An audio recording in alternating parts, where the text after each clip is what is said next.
Okay, serious talk. I can't believe it that you can actually mill people out and win reliably in Digimon right now. Okay, Digi-Egg cards. 4 copies of Guilmon from BT5. Kind of interesting how we're bringing back this card particularly, but the main reason is because we're trying to fulfill the name specifically so we can digivolve into all our purple related Guilmons for 0 cost if we ever want to, which is going to be really important because Guilmon is actually our base. Not the red one, the purple one. Extra 2000 DP when one of your other Digimon is deleted during the turn, which is really nice, and it's once per turn though, but 2000 DP buff is quite a lot, and it's very easy to actually meet that condition when it comes to the combos, which I'll show you guys later too. So like I said, our level 3 lineup is all Guilmons, but not like a Guilmon deck. We're running the purple stuff right here. The purple Guilmon from EX3 has the on deletion, delete one of your opponent's Digimon with 3000 DP or less. If not, you mill 2, which is really crucial, which we were trying to go for, because both your opponents, you and yourself, will be milling at the same time, and you can get a lot of advantage while your opponent decks actually depletes. Then I like to run 3 copies of the EX4 Guilmon, which basically gains you rush when you have 20 or more cards in the total players of the trashes, and this does come in handy sometimes. You do sometimes actually get to attack a little bit and maybe go a little bit aggressive and win in the normal conventional way, but otherwise it's really fulfilling the Guilmon names. I'm just really excited to talk about this Guilmon right here again, because bringing back from the BT5, this particular Guilmon has a on deletion, and if it's deleted by an effect, you get to gain your memory back, which is a very crucial piece once again when it comes to your combos later on, and you're going to be resolving this effect a lot more frequent than you think so, and it's going to come in real handy. Again, can't wait to show you guys when it comes to the combos. That's it for level 3s. We don't really run a lot of rookies overall. This deck is very different when it comes to its traditional stack building method. You are trying to build a stack, but you're running a lot lower counts when it comes to total of Digimon, which I'll explain more as we go. So don't be alarmed when we play very little Digimon in this particular deck, but we do really like 4 copies of the EX4 Black Growlmon, just because it helps you mill. It also mills your opponents once again when digivolving, and you get to grab something back that's Guilmon, Growlmon related, or even Gallimon from your trash back to your hand. And it has the inheritable on deletion, letting you grab basically exactly the same thing as well. A lot of great recursion. This card is absolutely fantastic, and you must have it for no matter what. Now for more milling type of Growlmon, there's 2 copies of the EX3 one right here. Now very important, keep in mind guys that this one is not the correct text. It has an on deletion effect, but where it should be eroded and corrected, which is when digivolving instead. So when digivolving, delete one of your opponent's Digimon with 3000 DP or less. If nothing's deleted, both you and your opponent will mill and trash 2 cards from the top of the deck essentially. It has that inheritable, which gives you security +1, which is kind of nice to have as well sometimes, but the overall idea is not trying to go aggressive with this deck because you're just trying to really mill your opponent out after all. So sometimes having that extra damage is nice if you can unconventionally swing for game and go for more aggressive plays that way too. For level 5s, more Growlmons, more milling from EX3. Don't you guys just love milling? I do too, but you know what's even better? The like and subscribe button. I would really appreciate that. But I also posted the first draft of this deck list on the AVAULT Club membership already, so if you guys want to see early deck lists, definitely be sure to join because I really appreciate the support. There you also get to find more recent updates of other deck profiles which I did prior on videos, so once again, thank you guys so much. But yes, back to milling. This War Growlmon, when digivolves, mills the top 3 cards of both players' decks, and if either player has 5 or more cards in their trash, you get to play a Tokado or Guilmon specifically for this deck back from your hand or from the trash for free. And by doing so, you can set up more bodies and then potentially continue milling combos. This card synergizing with Growlmon or Black Growlmon, the level 4, you can easily get to 5 cards in trash, because once you do that, then you get to play the Guilmon and fulfill the requirement just like that. And this is your key card that helps you mill a lot, and you do want to see it as often as you can. And that's the only level 5 you're really running. And as we move along, the main boss card of this entire deck really is actually Lilithmon from BT3. She helps you grab options back when digivolving. You get to gain additional memory when you use options as well, and it helps you actually facilitate the Lilith Loop combo. But once you facilitate it and get the Lilith Loop combo going, you can start doing your mill combos and mill even more by digivolving more because you have so much memory to work with. And that's the whole reason why you really want to see this as soon as possible when it comes to in the mid stages of the game, and always have one ready at hand just in case. And then late game really just pops off crazy. Funny enough, a mill deck really should be Creepymon as the main boss Digimon, but only one Creepymon is really all you need in this particular one because you mill a lot. you can potentially grab it back from the trash. There's a lot of resources to help you recur it back from the trash so you don't have to worry about it. And after all, Creepymon is really your game-ending miller. So you only really need to see one in the entire game. You don't want to see this too early. You don't want to get into it too early either, unless if your opponent, goes against you with a wide board so you can punish them really hard. But at the end of the day, Creepymon mills yourself more than your opponent does before you actually even get to finish off of that combo. Therefore, one copy is really all you need. Level 7s. Guilmon Rune Mode is also a really crucial piece to this deck because it helps slow down the game a little bit. It can put your opponent's turn to a pause, and by doing that, you can actually potentially then continue your milling strategy and your milling combos right after. The whole combo is really about going into Rune Mode after you finish off with your Lilithmon effects, and then to sort of go from there. And by stopping your opponents to play, again, you can potentially recover yourself one, hatch an egg as well, which is really good value for this card itself. And again, a lot of memory manipulation in this deck really helps you effectively digivolve this without giving your opponent too much memory too. That's it for all the Digimon. Let's talk about our Tamers. 3 copies of Alice McCoy. She only serves one purpose. We don't play Dobermon, so we're not utilizing the Dobermon effect. But when you digivolve a 5 to a 6, you get to delete one of your other Digimon to reduce the cost by 3. Now you guys can see this combo synergizes very nicely with our BT5 Guilmon in particular, and I just can't wait to show you guys how to really pull off that combo. But by doing so, you can digivolve into your 6s and still retain a lot of memory for yourself and continue to digivolve later on and play more things and do more combos to continue to mill your opponents out, which comes in really, really clutch situations. Not highly necessary, but it's definitely really nice to have when you do have it because it lets you pop off even more with this Tamer. Options. There's actually a lot to talk about because we have a boatload, and this is what the deck really mainly focuses on and compensates for not having enough rookies. Purple memory boost, really standard. Searching, gain 2 memory, just finding more pieces is what you're gonna be needing. Exactly similar as well. 4 copies of Miss Memory Boost, milling 2, drawing 1, setting up your own trash so then you can access it as resources, but also drawing just a card to help you again find pieces at the same time as its draw power. Since you set up a lot in your trash, this is where Glaive Memory Boost comes in handy. Really important because it helps you recur the resources that you trash, helps you recur cards that you want specifically for specific combos and plays and situations, which is why 3 copies is really nice with Glaive as well. And speaking of memory gain, because it is Lilithmon with Lilith Loop strategy, we're bringing back the 4 copies of Jack right here, gaining 1 memory for every 10 cards in your trash. Otherwise, the security effect gains 2 memory, so potentially limit your opponent's plays, disrupt them, and pass turn. And in the late game stages, you can constantly just gain 2 to 3 memory with this card back to back to back. And then again, you can continue to digivolve and mill your opponent out more. Just how crazy this is. And because this is a mill deck, 4 copies of Rivals Barrage. Rivals Barrage is another key card that helps you access another card back from your trash whenever you need to. Whenever it's milled, you mill so much, you're gonna see this often enough. Seeing 2 copies per game is already really good for you, so then you can then continue to build your stack very effectively and efficiently too.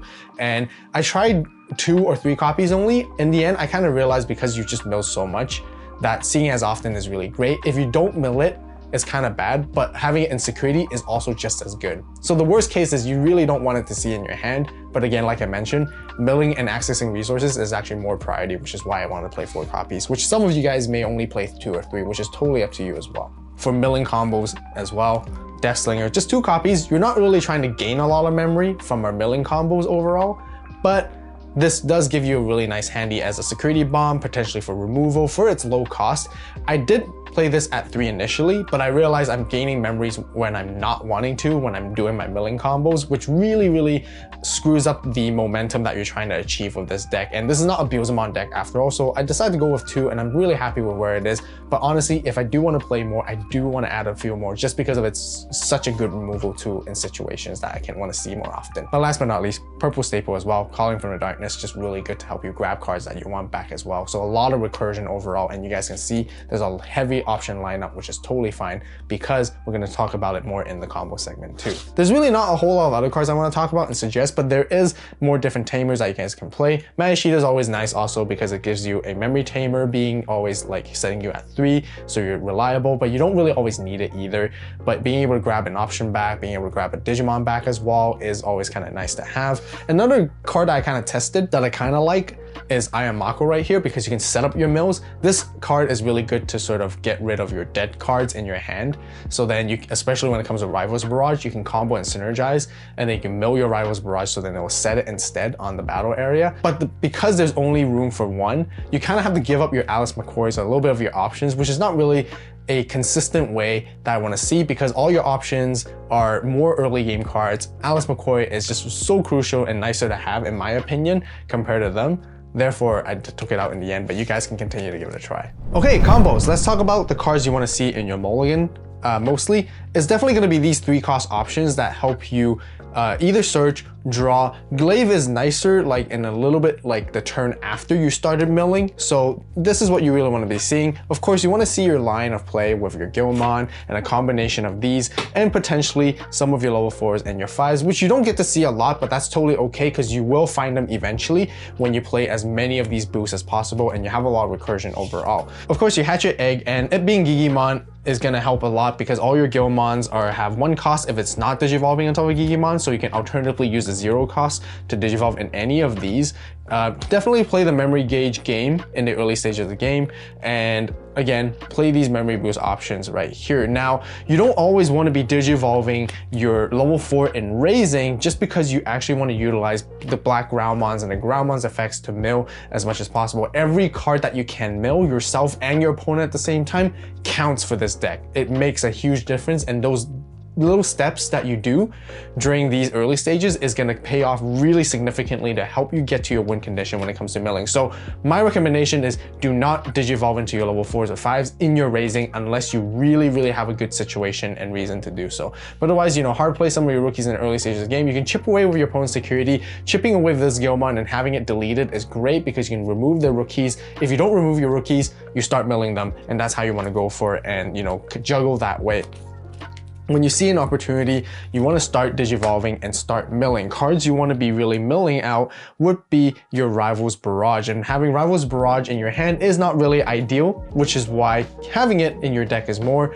But sometimes if you have it in your hand, you can remove something really crucial your opponent has for 7 costs is kind of nice for sure.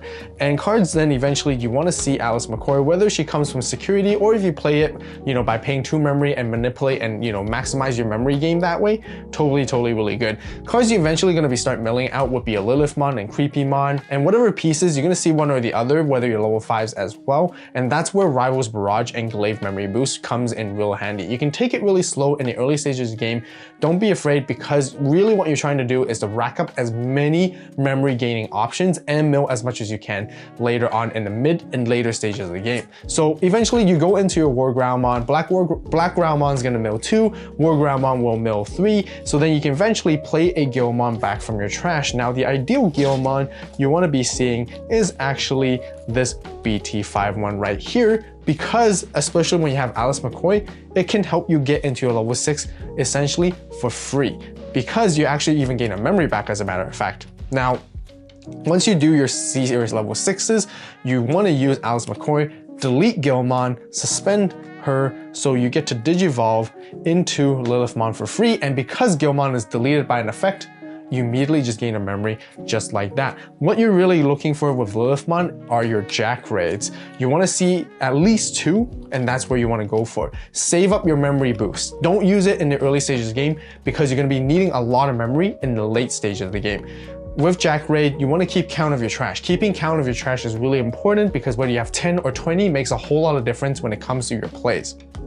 Therefore, sometimes if you have 10 or 20, you want to play your Jack Raids before going to Lilithmon, because now Lilithmon comes out, you grab these 2 back right here, and then depending on how many cards you have in trash, you get to go with your Lilith combo. Now, if you don't have access to Jack Raid, or you want to continue your search and play more memory boost, Lilithmon helps you make your memory boost 1 cost, but you really don't want to be in a situation that you're playing memory boost in the mid stages of the game when you do have Lilith. So again, the ideal way is to have Jack Raid, so you play your Jack Raid, whether you have, like say 20, you gain 2, and then Lilithmon will gain you another 2 instantly with a ton of memory. You play the second one, you gain another 2, and then what you want to do is when you have another Guilmon out in play or whatnot, you want to continue to build your second stack and find resources that way. So once again, you want to repeat this simple combo, digivolving into Black Growlmon for 2, mill 2, grab something back. Keep in mind, you don't always want to grab something back, but Black Growlmon can grab you your War Growlmon back from trash if you don't have it, which is going to be really nice.